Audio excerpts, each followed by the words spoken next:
I'm Anita with Kids Move and Learn, and today's activity is really simple to share, which has some 3 key learning activities in it that I'm going to share with you. It's going to be ideal for those toddler and preschool age, but it can be done with older kids. And I know how it is as a busy mom. You want those simple ideas that are going to keep them busy, that's going to keep them engaged, not asking for help every 5 minutes or every 5 seconds, or is this right, is this right? This activity is going to be all for their imagination. You just need to do a few minutes to set it up at the beginning, get them started, or you can be independently next to them doing your own thing and just kind of encouraging them. Here's how it starts, is get some Play-Doh. Whether you make it or buy it, it's all the same. But if you make it, you know it's definitely edible because it's made with some simple ingredients. The recipe's below in the link in the description. Instead of having all of those Play-Doh toys and having it difficult for kids, find something around your house to help them roll it out,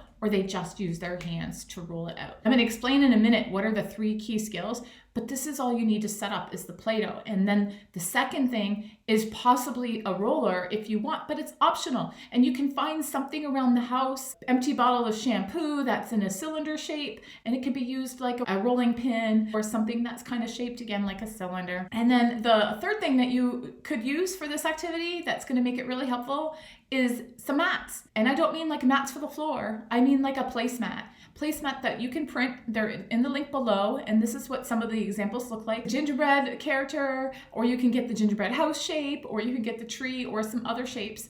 And you could do this kind of activity any time of the year, not just at Christmas, because these are shapes for Christmas. But when you hear the benefits and how to do it, you can just modify it any time of the year. If you don't want to download the printables or you don't have a printer, then just grab a piece of paper and draw the outline of a tree. The 4th item that you might want to buy or you might want to consider doing just for preservation is to slide those pieces of paper into a sheet protector. And the affiliate links below, if you are interested in getting it on Amazon, it's no extra cost to you and it helps support our channel. So if you are looking for a sheet protector or rolling pins, check those links below. Now here's why I think you should do it. 1, how many of you really want to create some independence, to create critical thinking, and to also get your children ready for learning and writing skills? This is what's going to help them, is if you start getting them simple, independent activities that they can do either near you, beside you, or alone, where they get to stimulate their thinking, organized or open-ended creative imagination, start planning things out while using those fine motor skills in their hands. That's going to all set them up for the success that you're looking for, that they need, especially when they get into kindergarten and beyond. Here's how you help with their writing skills is, young children don't know how to hold a crayon or a pencil, and it takes years to develop these muscles. There are so many different bones and muscle shapes in the hand in a child than there are in an adult or even an 8-year-old.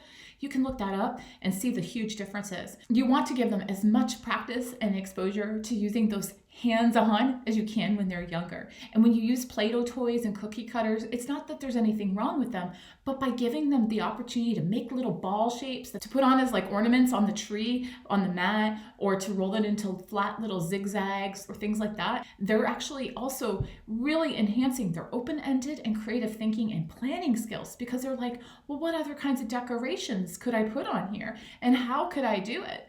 And so then they start going on and on with all of these ideas and thoughts.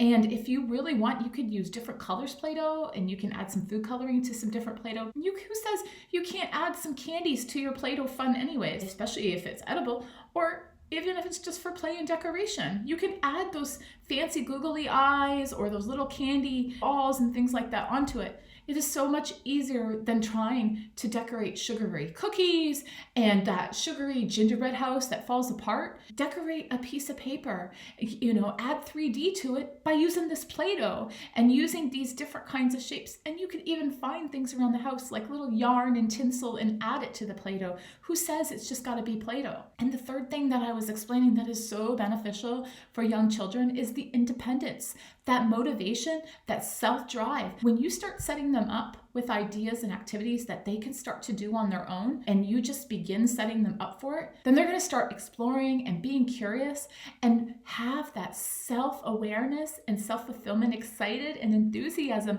that they're doing it on their own. You want to give your kids as many opportunities to do that as possible. So why not start with Play-Doh when they're like 2 years old? instead of giving them the cookie cutters that are very difficult to do, try this activity. Check out the links below. Don't forget to like and subscribe if you really like this to help support the channel. Let me know in the comments below which is your child's favorite. Thanks everyone.